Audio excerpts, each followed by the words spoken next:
He crashed on a planet of lustful giantesses. Escape meant surrendering to their hunger. The emergency klaxon screamed through the cockpit as Captain Marcus Reid fought against the controls of his reconnaissance ship, the Pathfinder. Red warning lights painted his sweat-drenched face in hellish shades as the planet's atmosphere tore at his vessel like hungry claws. Come on, he muttered through gritted teeth, pulling back on the stick with all his strength. The gravitational anomaly had appeared from nowhere, yanking him out of his survey trajectory and dragging him down toward the uncharted world below. The ship bucked violently, throwing Marcus against his restraints. Through the viewport, he caught glimpses of azure forests and crystalline rivers racing up to meet him. His fingers flew across the emergency panel, routing power to the landing thrusters, but the damage indicators told him what he already knew. He was going down hard. The impact came like the fist of an angry god. Metal shrieked and buckled around him. His head cracked against the headrest, and for a moment, the world dissolved into brilliant white light and ringing silence. When consciousness returned, it came with pain. Marcus groaned, unbuckling himself with trembling fingers. Smoke filled the ruined cockpit, and the acrid smell of burning circuitry stung his nostrils.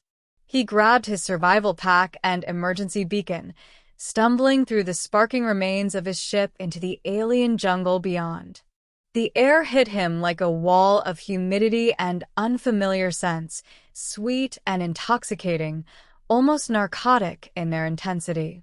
Towering trees with bioluminescent leaves stretched hundreds of feet above him, their trunks as wide as landing platforms. The vegetation pulsed with an otherworldly vitality that made his head swim. Marcus activated his beacon and checked his scanner. The readings made no sense. Massive heat signatures were converging on his position from multiple directions, moving with purpose and impossible speed for anything that large. Then he heard them, voices, melodious and powerful, speaking in a language that somehow resonated in his bones despite being utterly alien. The ground trembled with approaching footsteps. He turned to run, but froze as figures emerged from between the colossal trees. Women, or beings that resembled women in the same way a tiger resembles a house cat. They stood easily 20 feet tall, their bodies perfectly proportioned but scaled to dimensions that defied belief.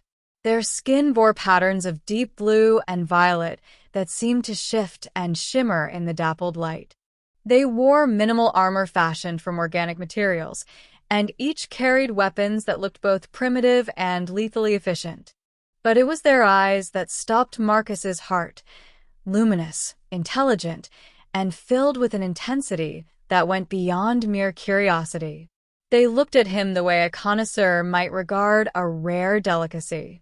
The closest one, her hair a cascade of midnight black threaded with silver, knelt down, bringing her face closer to his level. She spoke, and though Marcus's translator implant struggled with the syntax, the meaning was clear enough. "A skyman," she said, her voice like distant thunder mixed with silk. "How long we have waited. How long we have hungered." Marcus backed away, his hand instinctively going to the plasma pistol at his hip, a laughably inadequate gesture given the size differential. "I mean no harm," he said, raising his other hand. "My ship malfunctioned.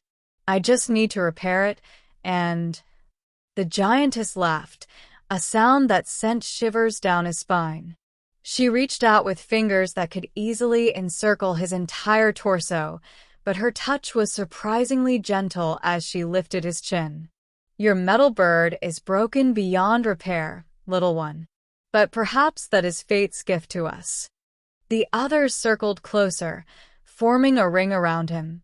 Marcus's scanner went wild with readings, elevated pheromone levels, electromagnetic signatures that suggested some form of empathic or telepathic ability, biochemistry that was simultaneously alien and disturbingly compatible with human physiology. "What do you want from me?" he asked, though part of him already knew the answer. The dark-haired giantess smiled, revealing teeth that were just slightly too sharp. Centuries ago, our world was visited by beings like you, skymen with their metal birds and their thirst for knowledge. They studied us, cataloged us, and then they left, sealing our world with a barrier we could never cross. They took something from us, the possibility of companionship beyond our own kind. They took our ability to evolve, to grow, to know anything but ourselves. Another of the giantesses spoke, this one with hair like molten copper and eyes that burned with fierce intelligence. We are not mere primitives, despite what our world might suggest to you. We remember technology. We remember the stars. We chose to live this way, in harmony with our planet. But the loneliness... She trailed off, and Marcus saw genuine pain in her expression. The barrier fell 3 cycles ago. The first one continued. We have been waiting, hoping, for someone to fall from the sky. And now you have. Marcus's mind raced, calculating possibilities. His emergency beacon was active, but rescue could take weeks, even months. His ship was indeed destroyed. He'd known that from the moment of impact. These beings were clearly intelligent, clearly powerful, and clearly interested in him for reasons that both terrified and, disturbingly, intrigued him. I'm just one man, he said quietly. What could I possibly offer you? The giantess's expression softened. Choice, she said simply. Stories. A connection to the wider universe. And perhaps... She paused, choosing her words carefully. Perhaps the beginning of understanding between our kinds. She set him down gently on a flat stone and settled herself cross-legged before him, the other giantesses following suit. At this level, with them seated, the size difference became less overwhelming, though no less apparent. We will not force you, she said, and Marcus heard genuine sincerity in her voice. But nor will we let you leave easily.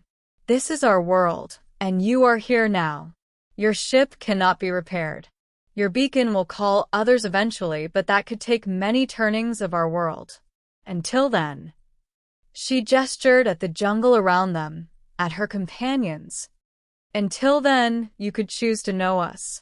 To teach us of the stars we can no longer reach. To let us show you the wonders of our world. Marcus looked at the burning wreckage of his ship, then at the beacon in his hand, then at the circle of enormous, beautiful, dangerous beings surrounding him. The rational part of his mind screamed warnings about xenobiology, about cultural contamination, about fleet regulations. But another part, perhaps the part that had driven him to explore unknown worlds in the first place, recognized truth when he heard it. These beings weren't monsters. They were lonely explorers trapped on their own world, reaching out for connection the only way they could. He thought about weeks or months alone in this jungle, hiding and surviving until rescue came. Or he could choose something else, something unprecedented, terrifying, and possibly extraordinary. Marcus took a deep breath and deactivated his beacon. My name is Marcus, he said, looking up into those luminous eyes. And I think I'd like to hear your story. The giantess smiled, and this time it reached her eyes. She extended one finger, and Marcus reached out to touch it, a gesture of contact, of acceptance, of surrender to whatever fate awaited him on this strange world. My name is Lithra, she said, and your story, Marcus of the Stars, has only just begun. As the alien sun set through the bioluminescent canopy, painting the world in shades of purple and gold, Marcus felt fear and anticipation warring in his chest. He had crashed on a world beyond imagination, surrounded by beings who desired him in ways he didn't fully understand. Escape had been possible. Instead, he had chosen to surrender to their hunger, for knowledge, for connection, for something neither species could yet name. Whatever came next, He knew one thing with certainty: his life would never be the same.